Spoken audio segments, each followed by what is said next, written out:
Hello, everyone. Thanks for making the time. This is the MAPA Safety Committee meeting. We'll go through introductions for everyone since I'm talking. I guess I'll introduce myself.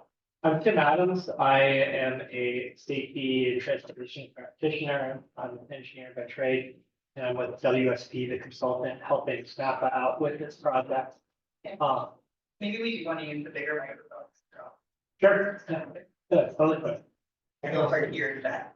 That's what Start showing. Yeah. You got it. Stop, rewind, reset. Can you guys hear me on? And this is louder. What if I just talk louder? Can you hear me now? I don't like holding a mic the whole time. So, yeah, so Tim, WSP consultant, safety, passion. Yeah, excited to be here. Excited to be part of this group and help with MAPA. It's about a 1.5 year long process to get an action plan in place to create safer streets in the entire MAPA region. So, what I want to talk about today, and largely this is a presentation up here, but really it's about getting a lot of feedback and conversation going with this group. We'll go over what this group is all about and kind of guiding this whole plan and making sure that we're taking in a lot of perspectives. But we'll go through introductions on who's here, what Safe Streets for All is. And I know a lot of you are very familiar with this program. It's been around for a couple of years now, and but we'll go over a little bit for some people that might be unfamiliar. We'll go over the role and expectations for this committee itself and what you guys will be doing over this 1.5 year long process to help deliver a successful plan. And then give you an update on some of the co-creation event, which helped to put together our community engagement plan, and then as well as timeline. So yeah, that's what we're going to talk about. But first, who has not used Menti before? Okay, couple. Okay, so everyone wants to pull out their phone. I saw some people kind of snicker as soon as I pull up the slide because it's becoming very popular. If you pull out your phone, or if you have a computer and you QR code this, or go to menti.com and hit this code, it's going to drop you into this whole presentation. So you're able to follow along on your phone if you can't see the screen well. But more importantly, there's a lot of engagement, a lot of polls we're going to do. I want to get a lot of information out of you, and this makes it very easy. So if you pull up Menti, City of Omaha is coming in late, I see. A lap around the room. And then I'll point this out to anyone who's coming in late, but if you guys ever accidentally exit out, on all the slides you see in this next one, it's being blocked by the screen share. But just let me know if you exit out and I can get you back in with the meeting code. But Nick and Jeff, if you want to grab this Menti quick, and then we'll go from there. But cool. And then we're going to do introduction. So I gave mine. I'll leave this up a little bit, and we'll go to the next slide. But I think maybe I'll go to MAPA, and then we'll finish out the consultants, and we'll go on them like this. So yeah, great job. I'm Rachel Getch. I'm a transportation planner at MAPA. I'm the Order Transportation Planner with MAPA. I'll be the project manager. I'm Kimberly Snipes. I'm the executive director of One Omaha. My name is Allison Hook. I am the grant specialist with Federal Highway Nebraska Division. Craig Walker, I'm the community planner of the Federal Highway Nebraska Division. Sarah Moulton, I'm a transit planner for the Metro Transit.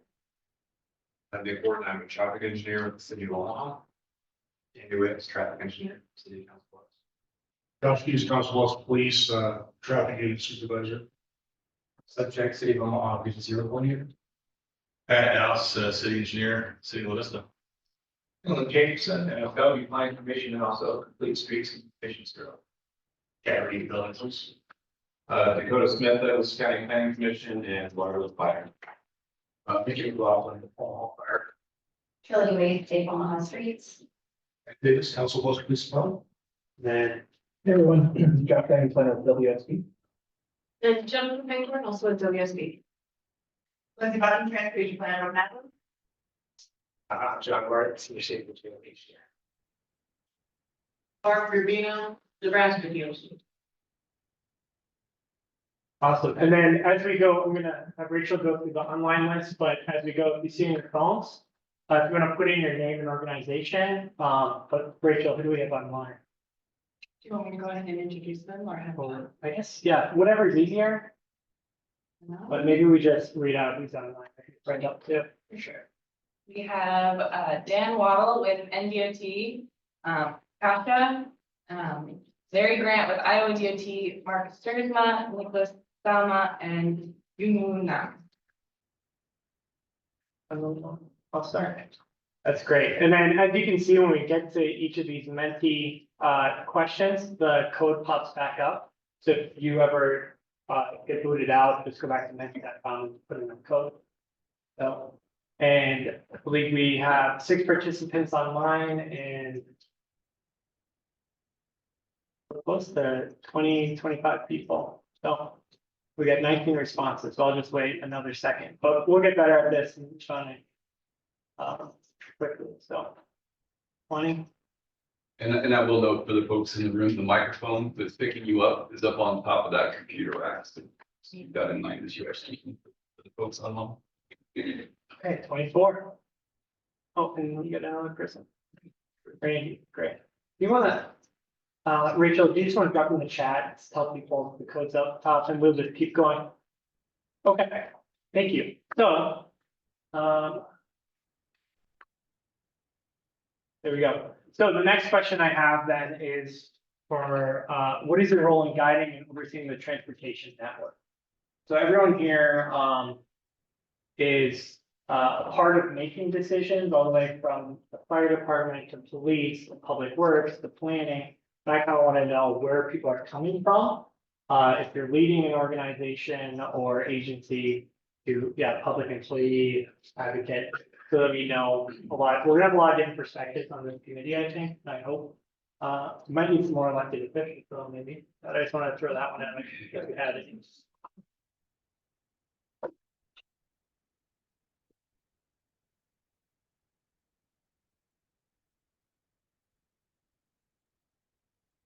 Mainly public employees. Good.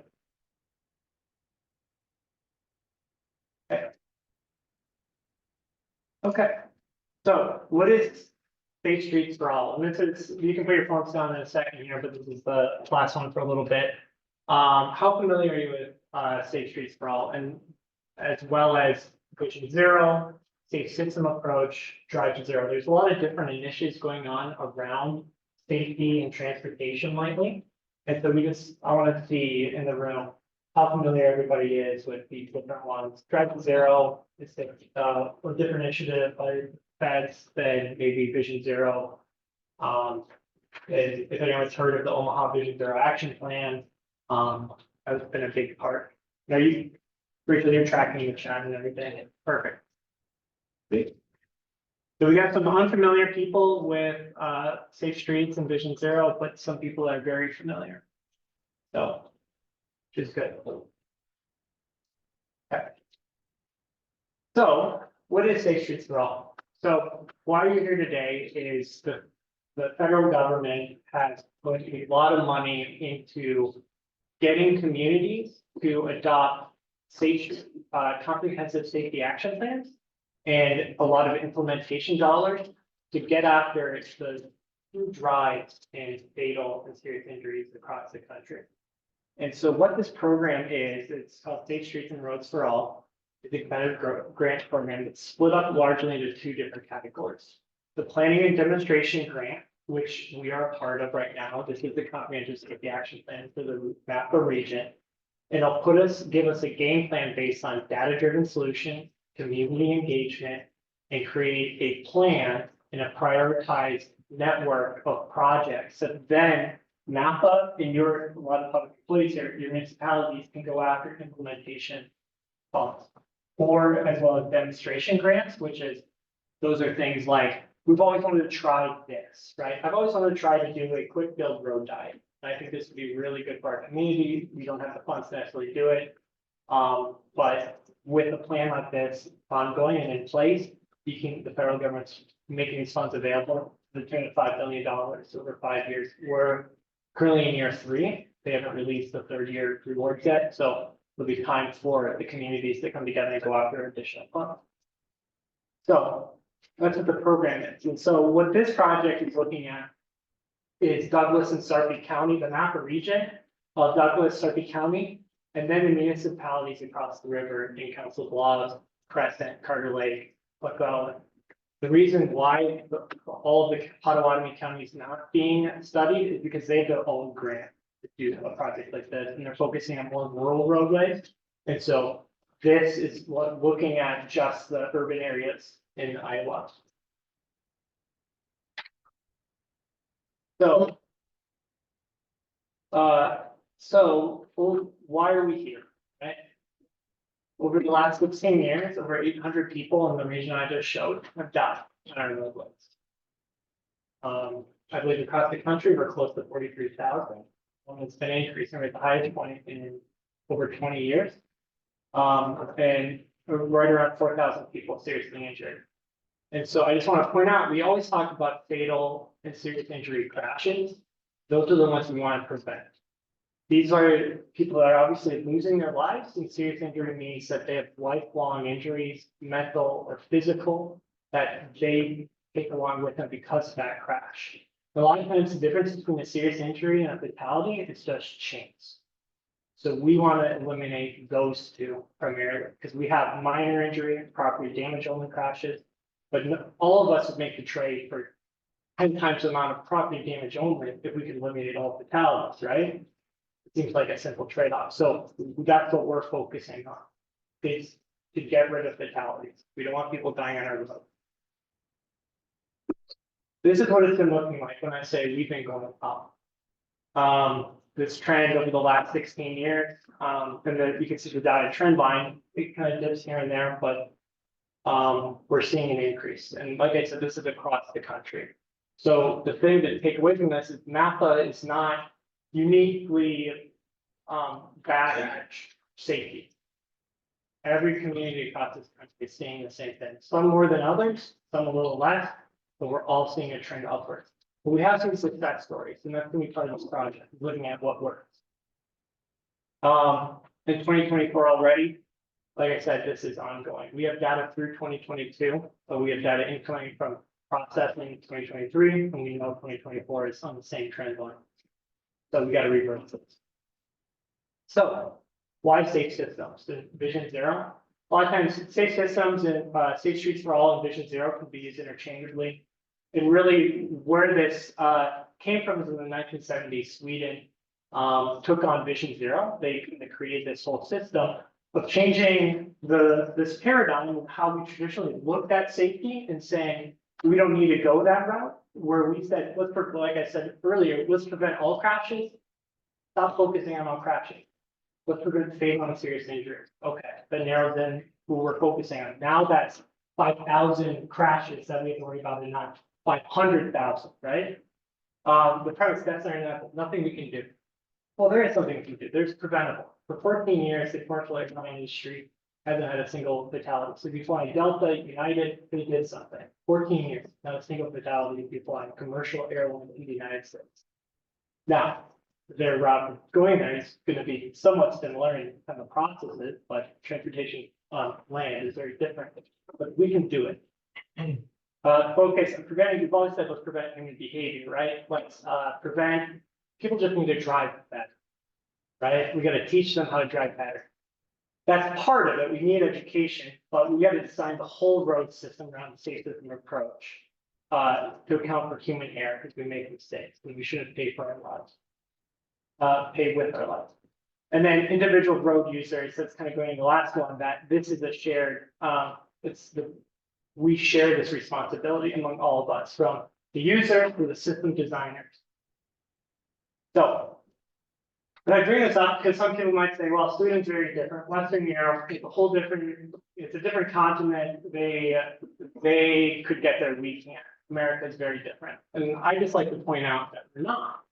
In the 1960s and 70s, up until the 80s, we were right there with it. We were with the pack. They had the same problems we did. Now, they went on a very different course than we've chosen over the last 40 years.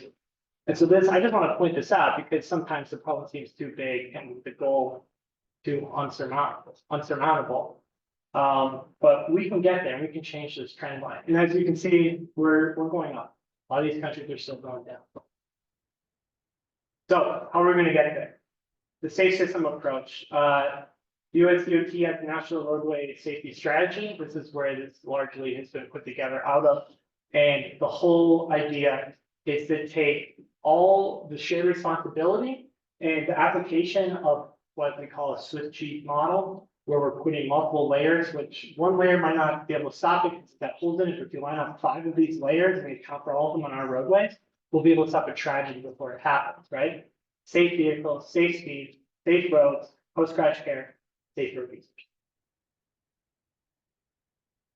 So, and then lastly, before I get into a bunch of questions, get your phones ready, people, is we are working with a lot of different initiatives in the area.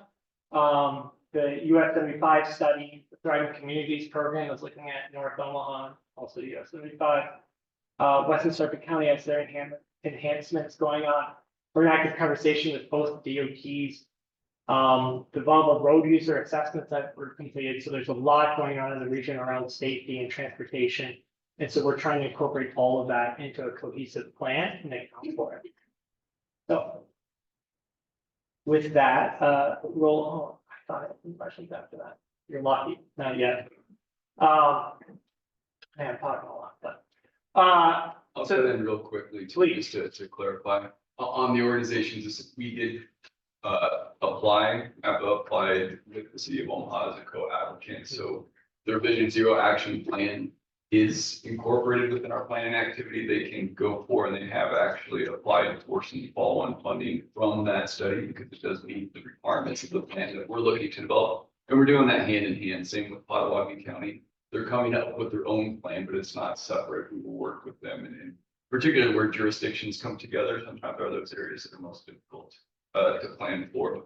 And just really re-emphasizing what Tim said at the beginning, this plan, although MAP is doing it, we don't own any roadways, we're not responsible for maintenance or operation. Our goal is to facilitate local jurisdictions in identifying projects that are competitive for funding or policy changes they'd like to make and helping them go find funding. So we'll come up with a plan. The following step of this project will be actually actively competing for some of these discretionary.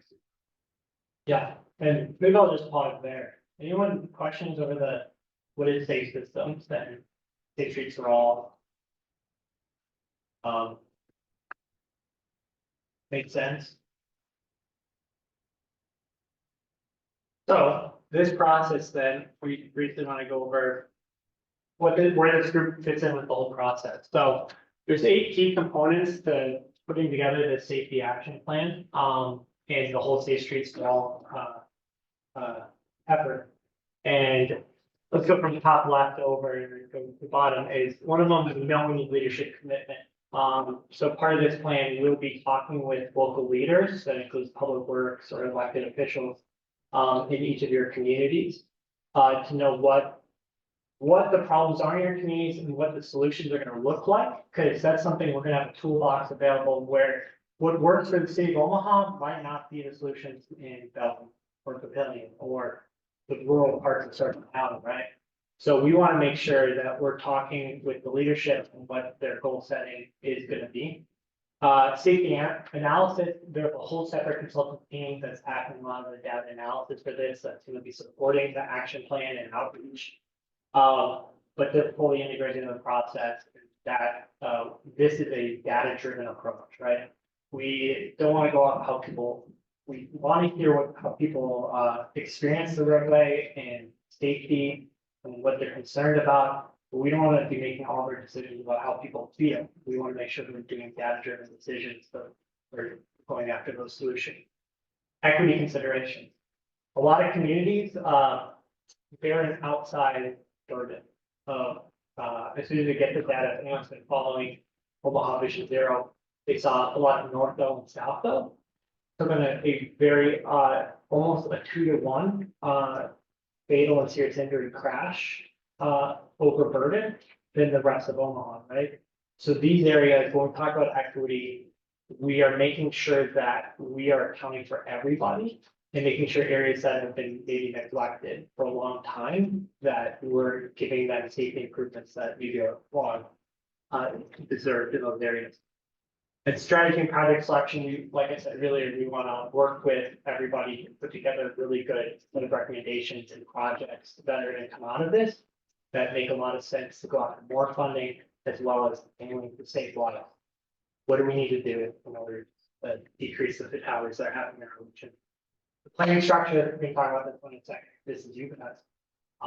But you guys are helping guide this entire plan.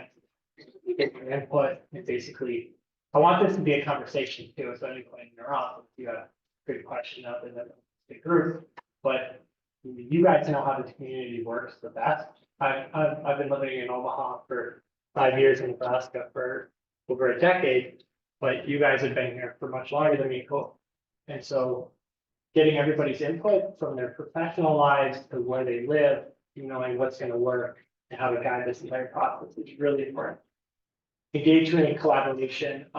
We have a really good engagement team through HDR and John, where we're going to be doing public engagement. I'm going to talk about that a little bit more, where we're going into the community with pop-ups and with open houses. And then I'll just quickly policy process changes as well. And then at the end, showing how's the progress being made going forward to years to come. So planning structure. So what is your role in this plan? So this committee and task force, the implementation group, or similar body charged with oversight of the action plan development. So how this is kind of, this slide showing how the project team is kind of set up. So with the project management, we have MAPA and their project team. And then if other people are familiar with TTAC, the Transportation Technical Advisory Committee, it's a standing committee already with a lot of public works directors and city officials. And they're going to serve as a technical resource for a lot of the engineering and planning, public works, things like that, parts of the plan. And then the safety committee is going to really focus on the community and stakeholder, as well as the final document coming into place. And so the consultant teams, as I said before, I'm part of the CSAP and outreach team, and then the data support team is there as well. And so the goals and expectations of this group. So we want your input on the key safety issues, strategies, in the support of the CSAP development. I really encourage you to look at some of these other plans that have been put in place, especially Omaha Vision Zero. But it's a very comprehensive approach from the engagement. We want to make sure we're talking to the right people, to the data and outreach findings. We'll be bringing in future meetings. We'll be bringing what we've been finding from the communities, getting your input on where we need to go maybe with it. What are the key questions to ask, or the key data findings that we need to flush out? And then finally, oversight of the CSAP development, implementation, and monitoring. So this group's been in place since 2018. We want to look at maybe how it's going to stay in place and what role it's going to take in oversight for the next 20 years. And so, And I would say that's gonna change. So Pat, you recognize, you sit on DPAC and safety committee as well. We've done that intentionally, that this group historically has looked at, we set federal safety performance targets. So our number of fatalities, number of serious injuries and non-motorist injuries, and then take a look at not only those numbers, but rate towards traffic volumes. And so that group was a mixed group to come and look. This group is already changing. Some of you have never been to a MAPA safety committee, and it's going to continue to change. So not only do we want feedback on the technical details or the planning details, the consultant brings, if there's somebody else that should be at this table that should be a participant, we'll look to bring them in. At the end, we do have a requirement for remain competitive for those funds to just have the right group of body. We envision it's probably going to be some combination of DTAC and safety committee, but we're not going to be pre-decisional. We're going to come to that solution together through this plan. Yeah. Perfect. So I think I have about 5 questions now where I want to get your input on as your role, as professionals and as people that live in this community. The first question I want to put to this group, what safety issues are most important to address immediately? I know this isn't all of them, I listed out 10 really common ones. And we're gonna have data to back up a lot of these, but I want to know what you guys are concerned with. This is the part where I'm also, anyone has a question or comment, or please feel free to speak up, so. It's more like what we personally care about or like to provide input on, or what we just think is holistically the most important. I would say holistically, yeah, let's say holistically. But if you have a pet peeve, come talk to me afterwards. Actually, I do have a question in here where, what the biggest safety issue in the map is, be as specific as you want. So.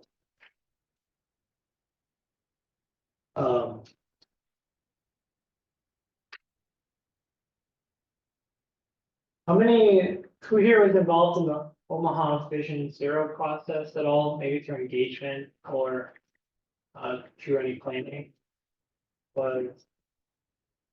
Okay, awesome, we got a brand new group. Well, fairly new right here. Stuff like that, Okay, I can see them, I'm sure too, so. so.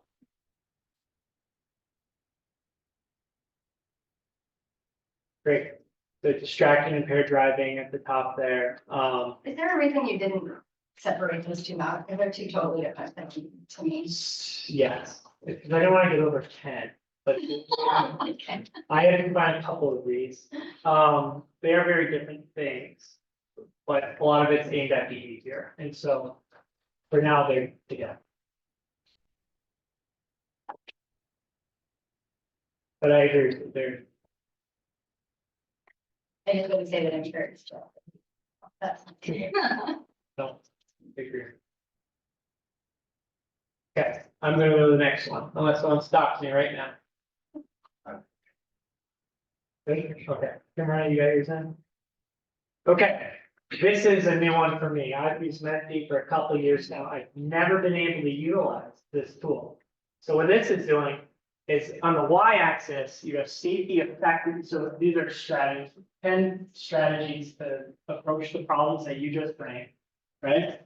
Safety effectiveness is here and easy to implement. So what you think is super effective and what do you think is really easy to implement? So if it's effective and easy to implement, then the top right, right?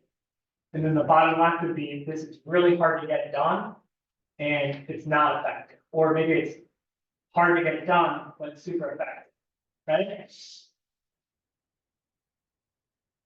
Yeah, So the number scale 0 is easy, 10 is hard.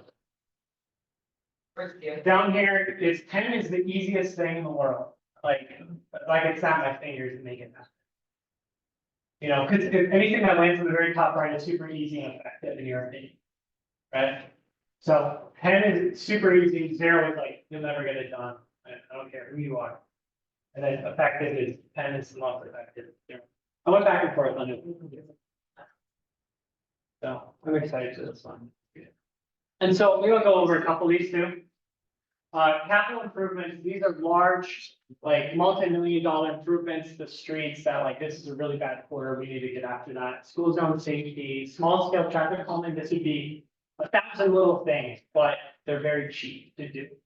Technology and IPS, let's incorporate more of that into our street system. Legislation policy change.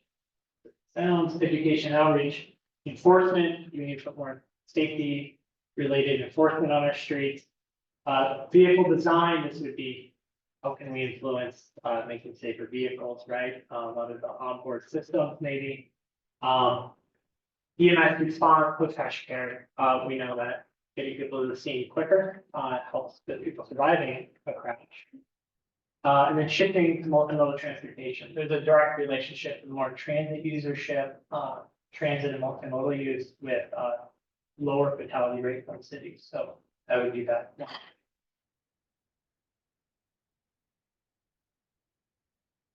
is cool. Any comments on these? What burning thoughts about vehicle design, and we should talk to our federal highway representative on how we can get more on board this. I heard actually, the USDOT just adopted new guidelines for, by 2029, the blindside detection, it has to be standard, Emergency braking. emergency brake, that's what it was. That's very cool.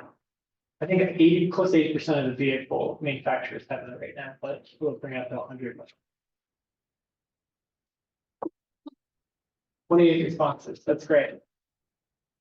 I thought this would be more differentiated, but this is good, I like this. School zone safety is maybe, it's right, and the best here would be up here, the school zone safety.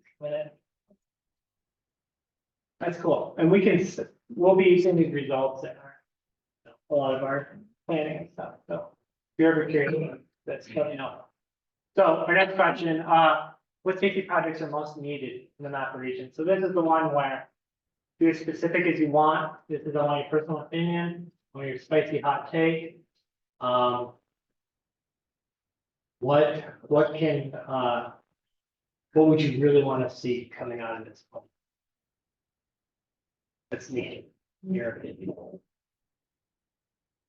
When you say projects, you know, is that like a really specific thing or you mean As what if you, like what ideas? or- yeah, maybe it's a policy change. Maybe we can do something. It could be that. That can be that. I wish I would have put, yeah, with safety policy project recommendations. Most studies or plans or. Yeah, studies and plans, maybe we need to do a city. Yeah, a map of region-wide safe routes to school. We need to. That's where we concentrate our efforts, or maybe you like. Maybe someone to call out, maybe something going on in a certain corridor. I kind of want to leave this open-ended, like what's doing on the last view.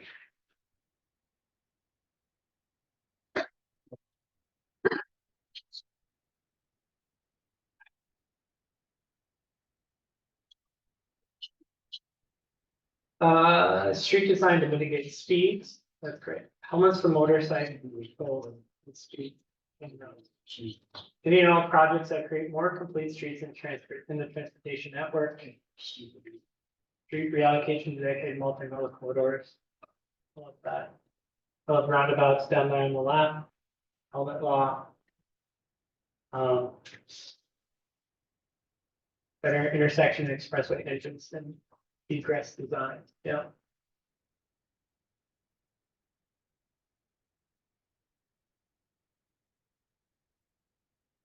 At 28 responses on the last.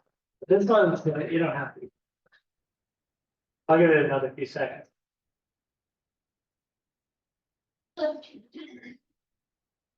Anyone else typing that I should wait for? Yeah, I think you said this with that. oh, I could do, yeah. Oh, yeah, there we go. So people are utilizing the multiple. Yep. Input, which I love. I was like, I only have 19, yeah, look at all these. Great.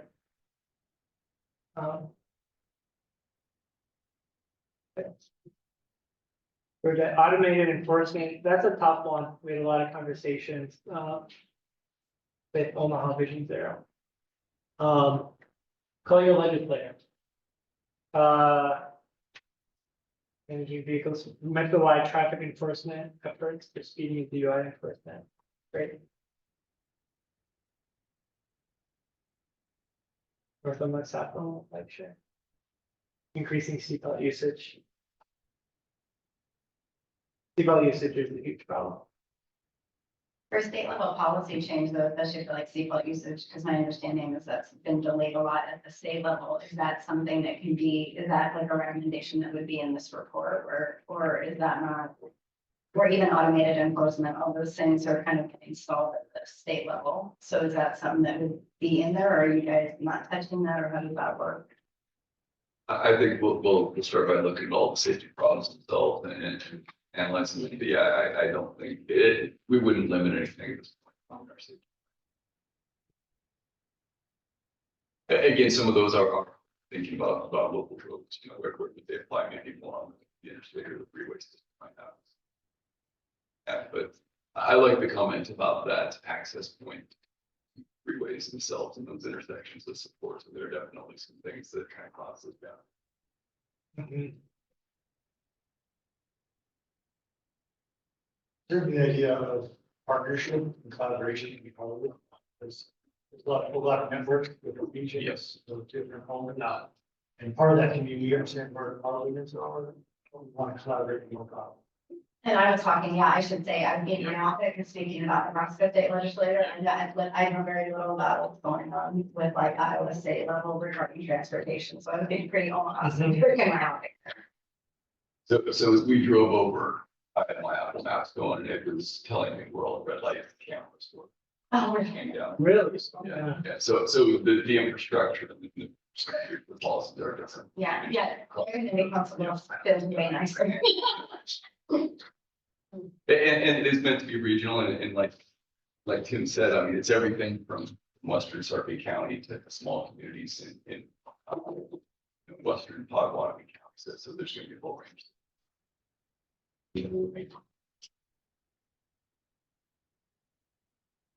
Okay, I think might be the last one or second to last one, we'll talk over some community engagement. What is the most important criteria for guiding the recommendations and strategies of the final CSAP, comprehensive safety action, so the final plan?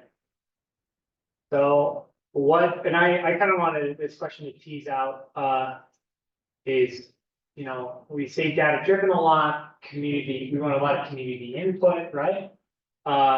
We talked about equity, political feasibility, it's we're going to be in favor of this, our leaders, right, elected officials. What is the most important criteria that's guiding those recommendations? Should we take into account? We're going to take all of these into account, but it's gonna maybe help with maybe the point scale or how we just go about our strategy to get things done. So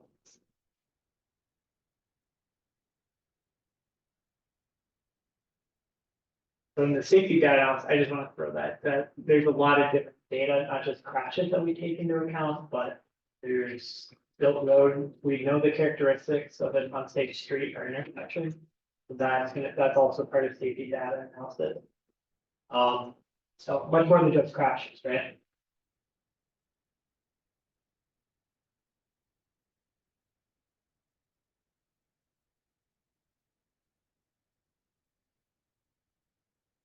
And that's like a perfect chart. I just.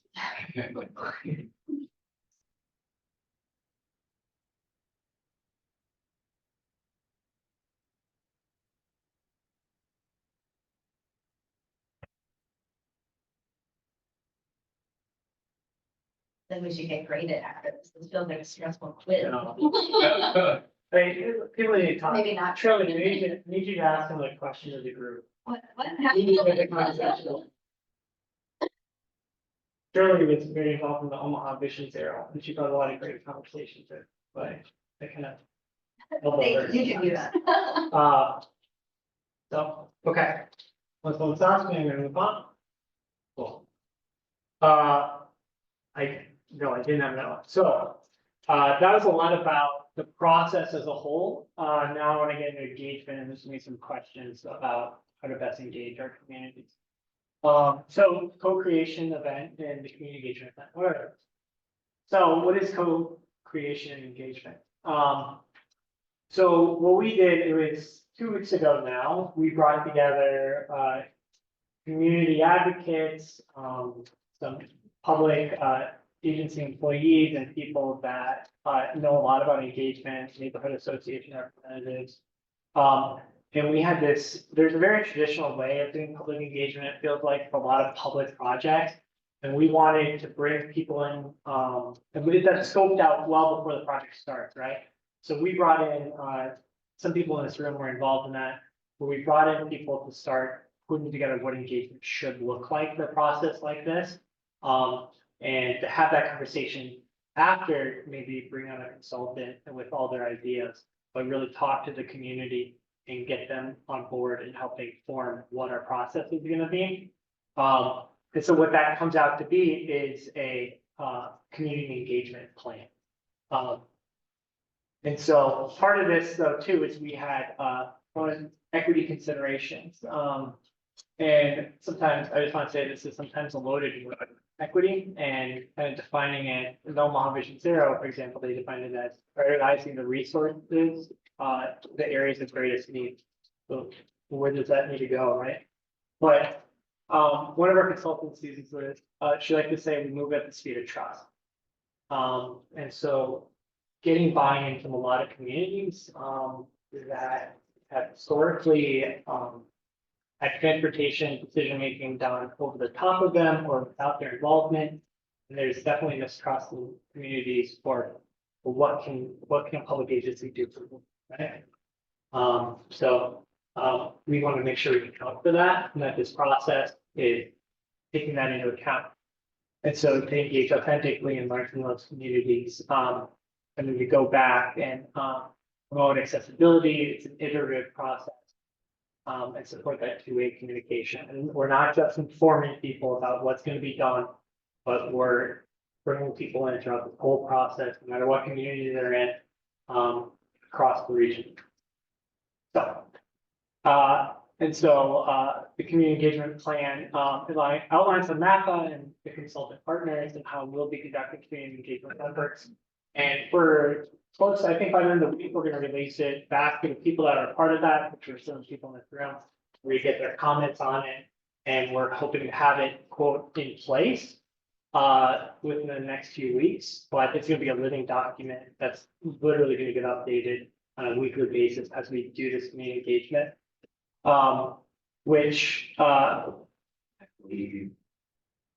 These are some of the goals, but some of the engagement, it's like I said earlier, it's gonna be pop-up events across the metro area. We have 4 different, public open houses to go.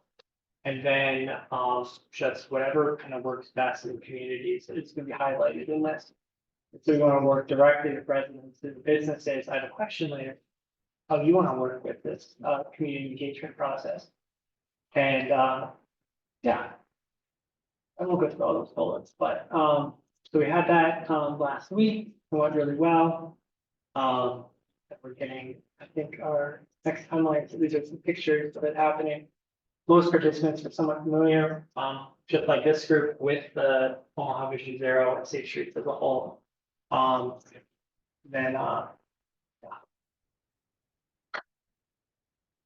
So what that's gonna look like, we're gonna have that in place by the end of May, and we'll be revising in early June, and putting it out to our public website, so you'll be able to see that.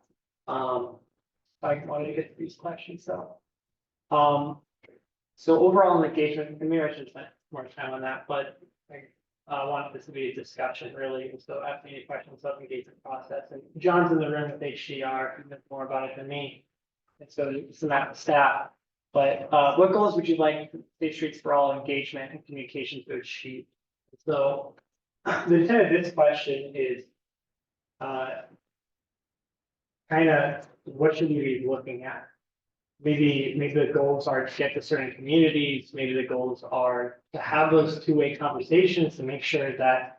I also want to say community isn't just people in their homes, we're knocking on doors to come to the meetings, but the community is also this group as well, and stakeholders, maybe business owners, neighborhood associations.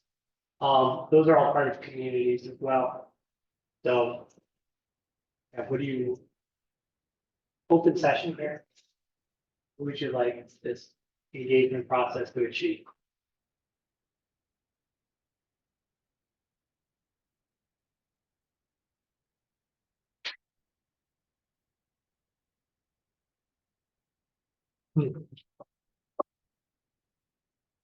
Community voices at the table, equitable and diverse, wide array of stakeholders as well.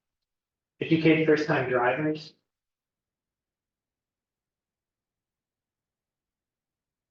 We do education, social media outreach. I should have touched on that, but there's going to be a really strong social media push as part of it. So that'll be Or the new whole, as you can see in the slideshow, the MAPA's done a really good job of building this brand. And, we're looking at how we can best incorporate a lot of these other safety efforts and making sure we're communicating effectively across them.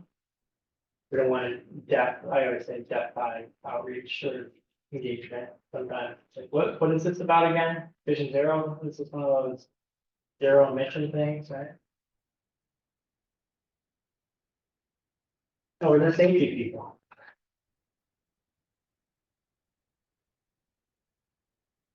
Transparent, see that a lot, that's great. People access to the decision makers. Put their addresses and phone numbers online. Just kidding.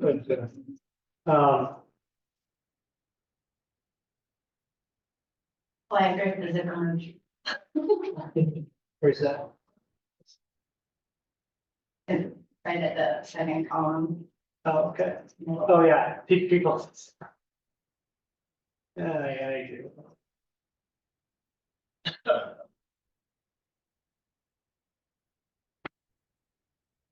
Educational benefits and trade-offs of safety improvement. This, I've had conversations a lot about how do you talk about not taking something away, right? Some people are trying to get away from the road diet, right? Go from like a 4-lane cross section to a 3. How do we convey that's not taking something away? We know 4-lane roadways are one of the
long was that?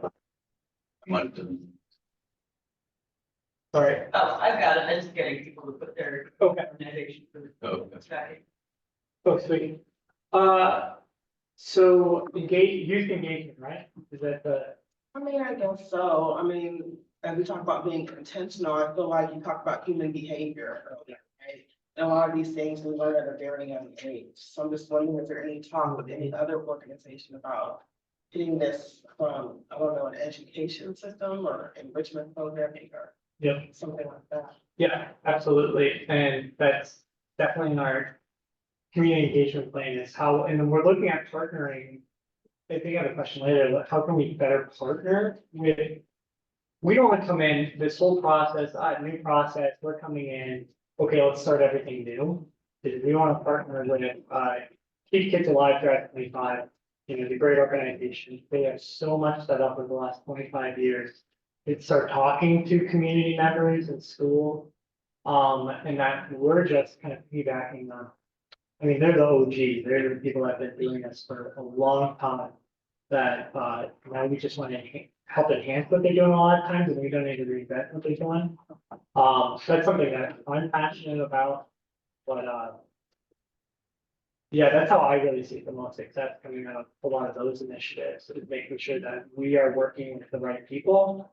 Maybe I'm gonna go to the next question, because like, who are the right people to have in the room that have access to these kinds of audiences? That we're making sure that we are bringing on to this effort. So, but I think that's 2 questions away, but yes. How do you want to, so my next question is, how do you want to be involved in engagement activities? So this is you can choose as many as you want, so you can take all 5 if you want. But we wanted to know, yeah. You want to attend events, maybe you're one of, like we just talked about, maybe you're one of those organizations that already has events going on. And you would love for MAPA and this consultant team through our engagement process to be at those events. And then we can obviously reach out and coordinate that. So, yeah, I mean, we know that your guys' time, especially, I mean, we talked about some of our multiple committees already. That maybe email updates and attending these events, the most we do, so. We need to partner with people who have events. Or the 5th one, channel, you know, right? You know, SOS Omaha people that you guys send out every. Oh, yeah, we do more email. I hate social media. It feels like a 10-second, like it has absolutely nothing comes of it. So, yeah. But we do we do old school email newsletters and blog posts and things like that. But I'm just saying, like, right there, it shows that a lot of people around the table aren't having events. So what I meant is like, we need to partner or be with people who are having events is what I meant. Yep, yeah, and this group is very kind of not safety focused, people from different areas, but we all touch safety in some way. But like there's some neighborhood association groups that are having regular meetings that don't think about transportation safety as something that's important to them, right? Yeah, and they're always looking for presenters. It's important to broaden your outreach, I think outside of the kind of bubble, that interest in what you're interested in. You want one of the other events with people that are gonna be there, and you happen to bring this up, something to think about. We're gonna be about the, you know, from our perspective.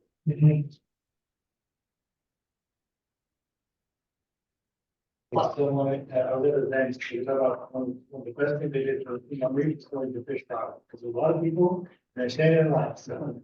You never know where you're at. Did you do that, Jeff? Jeff and Tim? Yeah, definitely. Let's see, you could drink. Oh. Since they can't get away from it, but that's engagement group is in a line, that's waiting for something else.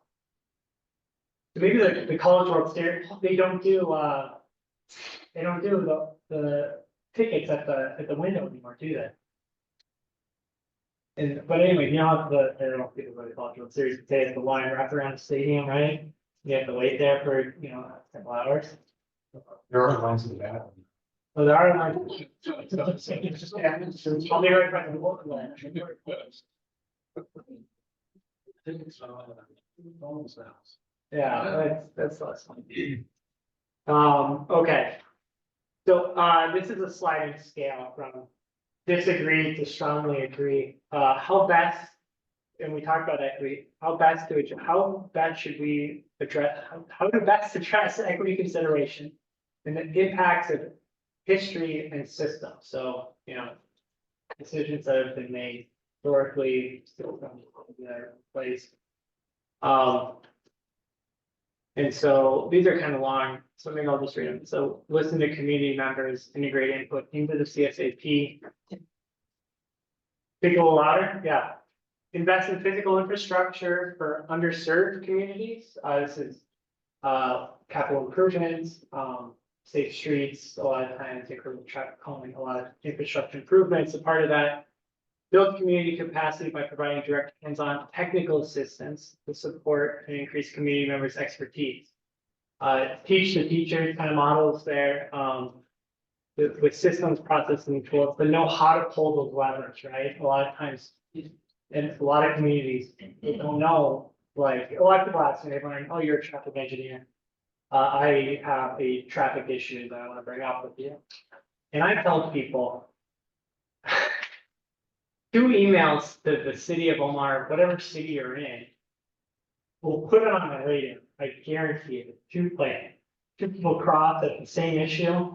It's like, okay, we'll go check it out. So sometimes people don't know that or have faith in that. Conduct ongoing and transparent equity assessments, and then prioritize our resources to the areas of greatest need based on a data-driven approach.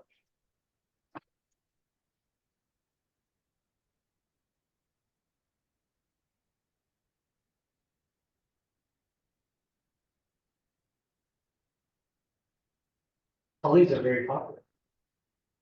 Really.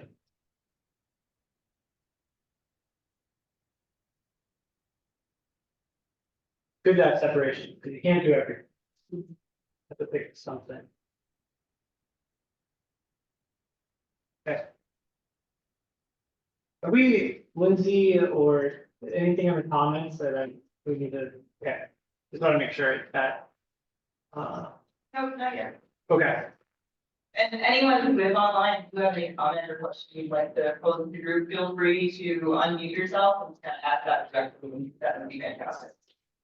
Chat also works, so use your method most preferred. okay. So how important are the following? So it's the same sliding scale. How important are the following to incorporate into the comprehensive safety action plan and guide its development? I want to give a little context here too, and you can adjust it while I have this open, but so for example, the first one, personal stories. We can create a plan that's very objective, straightforward. We're going to show the data, we're going to say what we did, but a lot of times you can incorporate personal stories of loss. Henry, you mentioned something. You had a best friend that died on a roadway, right? And so like, it's a lot of times what makes us passionate is hearing people's stories of why this is important, and we forget that statistics and data, we forget that there's a human behind each one of those. And so I want to know how important maybe it is to incorporate those stories directly into our plan and our final action plan that we put out, and connecting a few, because a lot of times that's what speaks to people, right? But sometimes this is an objective process. We don't maybe want to involve that as much, so that's kind of that one. Localized recommendations, I asked this. MAPA region has, more than a dozen municipalities, right? And they're all very different. How important is it to have recommendations that are tailor-made to a community versus we're all one MAPA region, we need to get on board with the same thing, maybe. Localized data analysis, different communities, same things with the data analysis. To incorporate the existing efforts, we've talked a lot about that. How important is it to leave them on their own or to bring them under one umbrella and incorporate them into the plan? Community feedback, incorporate what we're learning from the engagement process. And then how important is it to create stakeholders, decision makers, the leaders in our community. So, yeah. I'll add a couple things too. So just like you said, we want to make sure we're keeping everybody up to date. For those that would want to learn more about vulnerable road user safety assessments, for example, at a MAPA Safety Committee meeting in January, we have a reporting. So both the departments of transportation gave a presentation, both kind of unique approaches, both support the work we want to do really well as well, and have different focus. So we don't have time to give you all of that today, but we do want to make sure that you have information as well. So when we finish with this meeting, we'll have follow-up and we'll give you a link to where all the materials will be, both today's meeting as well as previous. Or you cornered Don Butler. Anytime you want, you can just. Yeah. This should check out. Great. So this is the one I was talking about earlier. What are the names of influencers and community groups we should talk to in our engagement process, right? Who do we need to have in the room? We need to have a part of this process, make sure we hear what they're saying, as well as bringing them on board, that they're gonna help convince other people and bring others, you know? I wanna make sure we're adding legitimacy to this whole process, make sure we're involving the right people, but also the people that are able to get the word out, spread information, you know? So if you wanna give the organization and maybe why they need to be involved as well, that'd be great, but, yeah.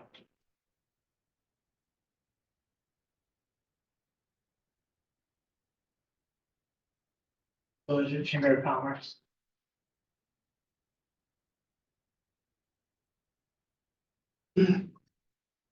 Law enforcement, absolutely. Having law enforcement and our fire departments involved in these processes is very important. They have a very high degree of community trust.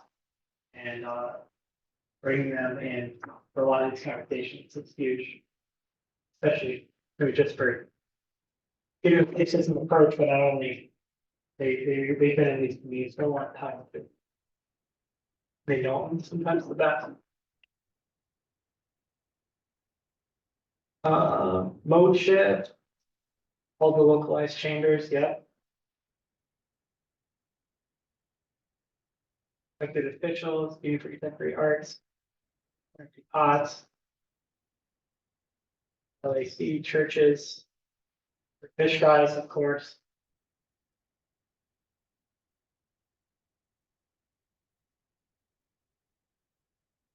Oh, good.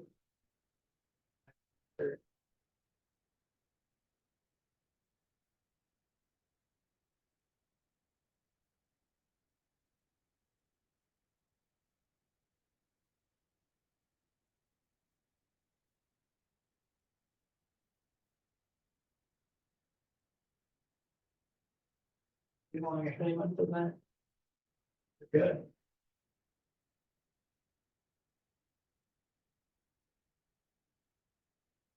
Players have a lot of drivers. I don't know if I've heard that one. I like that. I think of the top employer in the region that would have the most drivers. More than there. Or enterprise.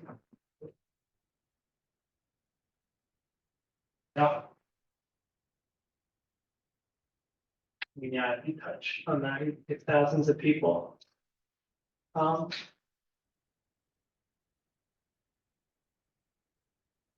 TikTok influence. TikTok might not be around anymore. Oh, that's funny. Half expert. Anyone want to elaborate on that one? I like that too. What's the term goal? Were you like, your significant other? Yeah, Get them educated. yep, half expert. Oh, or even, yeah, just like one-on-one advocacy. I mean, I take the bus and now my friends take the bus, you know, and they would have had no reason to. So I mean, that is important. I think they forget Mhm. Yeah, literally, you're just talking about, oh, what were you up to? Well, actually, it. there's actually a bar of cider in, right outside of downtown, south on 10th Street. They do, this like lecture, they do local talks about whatever subject matter. And you can submit a presentation and people are just there to hear someone that has a passion about something and they're quote like a low key expert on it. So like one presentation they'll have there was a gal who was very passionate about breastfeeding. And there was one guy that gave a talk later on that using natural medicines or something like that. They just have like a cross with spread. And I was like, this is a great idea. I can just show up and talk about things. But anyway, it's having a lot of those conversations. And I was it was part of Omaha Music there that someone went to the Dublin game for the Corn Huskers 2 years ago when they played in Ireland. against Northwestern, I believe. And they went to the urinal in the Dublin Stadium. And above the urinal was a Division Zero Dublin sign. Like, that's how ubiquitous it was becoming. They had it, and I was like, why don't we have a memorial or CHI, right? It's getting these conversations and just ubiquitous, and we're talking about safe streets, Omaha, safe streets, Council Bluffs. So I'll go to the next one. Timeline and next steps, and I want to leave time at the end for conversation, so got about 20 minutes left, so. So here's our project schedule. I'm gonna just point out a couple different things, and the schedule's been updated a little bit since then, but overall. And I'm only showing half of it, there's 8 different pieces, but others are more towards the end. These are the ones that are really in front of us right now. So there's ongoing coordination with the data team, for getting the data, situated to a point where that can help influence the rest of this process. We want, and I have my next goal here, we want to set up regular safety committee meetings. This group is changing a little bit, as Jim said, with more participation, and more active. What that might look like. We also, we're finishing up that community engagement plan, and we'll have that in place within a couple of weeks, start doing community engagement. And then, last, we're gonna start meeting with jurisdiction later early this summer. Where we're gonna start asking communities, presenting some of the data and start talking about some of the issues that are going on in those communities and the solutions, what those might look like. And we want every community that's, like Tim said, we're pretty serious about this 2040 goal. A lot of times I'm just gonna, a soapbox, maybe this whole thing's a soapbox for me, but when we say a 2040 goal, that's not, they're like, oh, that's a good goal, okay. There are people dying on our roads. We can do something about it. There was a door flew off of an airplane, right? No one was hurt. But they grounded the entire fleet of Boeing 707s, I believe, for like a week and a half because the door came off, right? I think we have a lot of room to not, we don't have to be that strict, but we have a lot of room to do something in our transportation network. We are the decision makers in this community that do it. And I think it's really cool that we can get to zero by 2040, right? We have a lot of hard decisions to make. There's a lot of resources that we need to prioritize because they're not infinite. So we have to make those decisions with those. But this process can really set us on the way. And there's cities that have done it too. And that's the good news. And so, and this is the group that's going to help do it. And so I hope that we can have really good participation here. And it's just like, we want you to show up, but like, if you see something and like Pam, Dr. Jen, Rachel, Lindsay, grab us with it, I think this would really work. And get us to that zero. Yeah, because we have loved ones that are dying in the roadways, and it might be one of ours. So not just the number. So how involved would you like the safety committee to be in reviewing the CSAP? And this goes back to, people have limited time. But we want to gauge the interest of individuals to, that as things develop and we get parts finished up, as the community engagement gets going and we have things like that, as recommendations come together, as the data comes in. Do you want to, we have 3 different, provide input along the way, review the final recommendations, maybe, I don't necessarily be involved in the process, the whole, but I want to see what the recommendations are, or just updates. I put updates are fine, or you're coming to these meetings, get the email once in a while, but so just keep me updated. I don't need to get a lot of it, but I have a high degree of trust with the team that's working on it.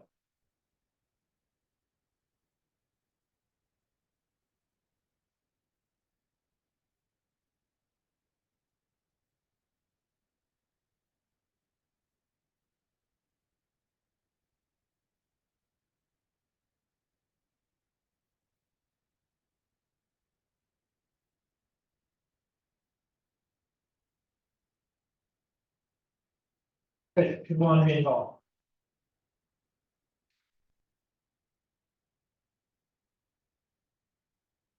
The thumbs up for that, great. Oh, yeah. Think some people might have to leave, since, and we'll get a conversation for the next 5 minutes, if people need to head out, we understand. And, but, I'll keep going then. On. How often would you like this group to meet to get updates and provide input? I think it's for Jim, this used to be once a year, correct? We meet once or twice a year around that performance target setting and evaluation. And we might not take your opinion, we might just say, no, you need to be more often, so be aware. But no, we wanna see what's the appropriate amount of time to check in. We wanna have a draft plan done in March of final plan done in March 2025. And then looking at those implementation to June of 2025. So this is almost a year from now, about for 12 months, right, 12 months, right? Quarterly. They did put in once a week, so if anyone wants that, come grab me after the meeting. Okay.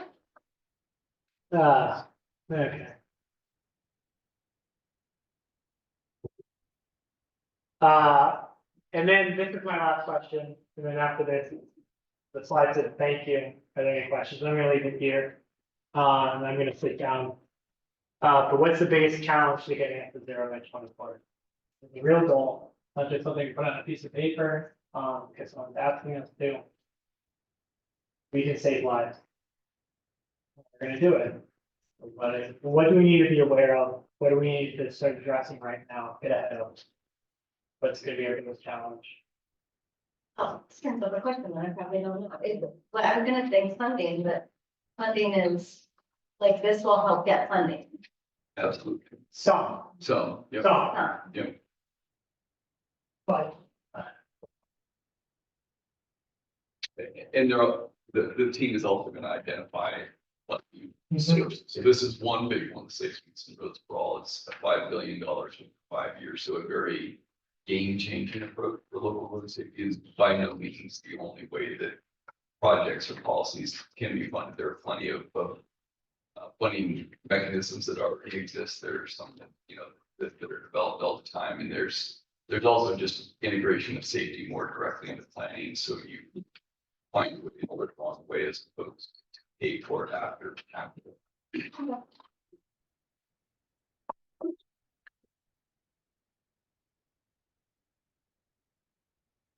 But with the funding is always, money is, we had. Federal highway gave us $5 billion. All of it, we could fix, right, so. So like the biggest thing I can say is we have a limited amount of resources. And what the data analysis, the whole process is about doing. Is that we're able to make the money we do have and the resources we have at our disposal. Take a 10x effect, because we're going to prioritize those for the areas that need it. So through that data analysis and the high injury network that's going to be produced, which we didn't touch on much and we will have future meetings. But we're going to be able to see, like, I mean, I've seen like 30 to 40 times overrepresented areas or certain intersections that if we go after 20 intersections, we're able to capture 80% of the crashes, right? And in some cities, that's the case. And so now we think about this region has thousands of miles of roads. Tim, how are we gonna fix that problem? Well, I don't have to. I only need to look at maybe 100 or 200 miles, right? So that's part of this whole process too. So when we talk about funding, it's always on the front of our mind, even for those 100 miles. Really hard to get funding to address all of those, but I think, yeah.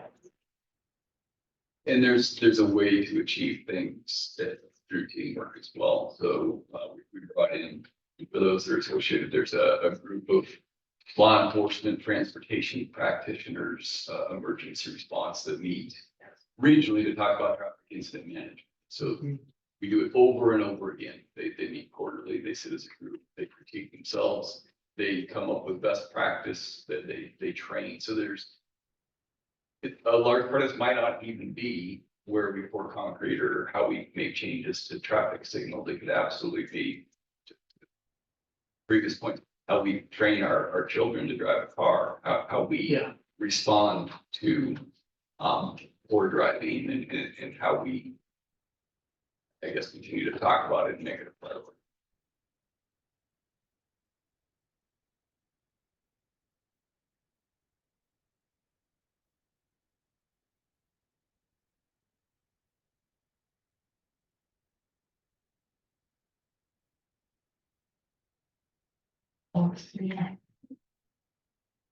Funding in politics. Time, it's 15 years, we need more of a runway. We do, I don't know. Yeah.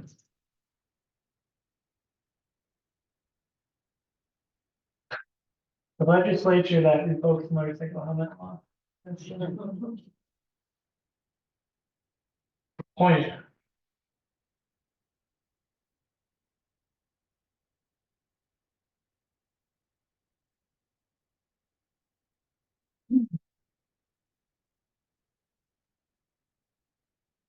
Well.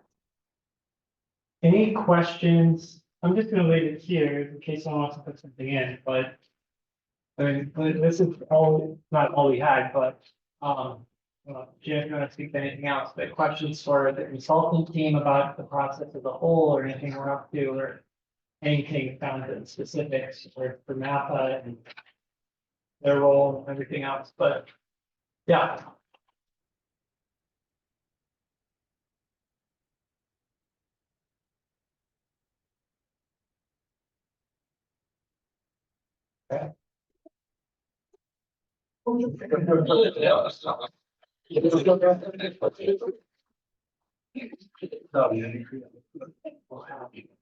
So you can reach us at safestreets@mappa.org. Already in previous conversation, we've had an offer for a place. We'll move the MAPA Safety Committee meetings around. So if you'd love to host, we'd love to come to your place.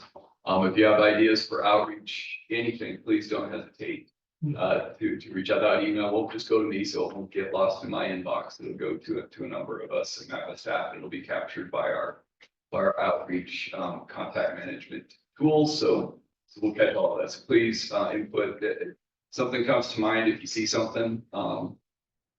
So here's a couple things that I think I've noted in the time that we've started this plan and we've moved forward, and you can probably see other things, and we'd like your input. We work right off the Cumming Street to 24th and Cumming is the intersection that we work within the Metro Transit building.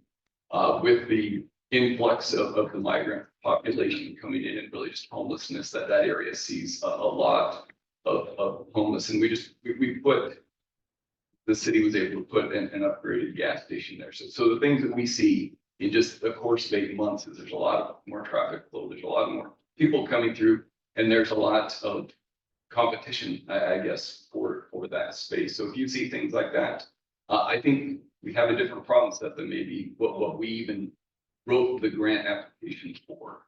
In the last week, I've been at an intersection stop for somebody that was trying to get across that was disadvantaged visually and challenging at one point. The guy took a run through the last stretch of through lanes and jumped up onto the curb to get away from the cars. So there are real problems that we want to solve. If you see those things, if there are things that you can provide to us as a group, we're happy to take that input. But it's going to be a long process. We appreciate you sticking with us through the long haul. We appreciate that everybody's time is precious. So we invited a large group. We had the group that came here. And as you can, we appreciate you coming along for the rest of the study. Thank you for your time. We'll kind of go through and compile a lot of these responses and get a more concrete idea of how many more we need to have. What we're gonna be doing at those meetings with the study, and we'll make sure to get that all out to you guys to use. This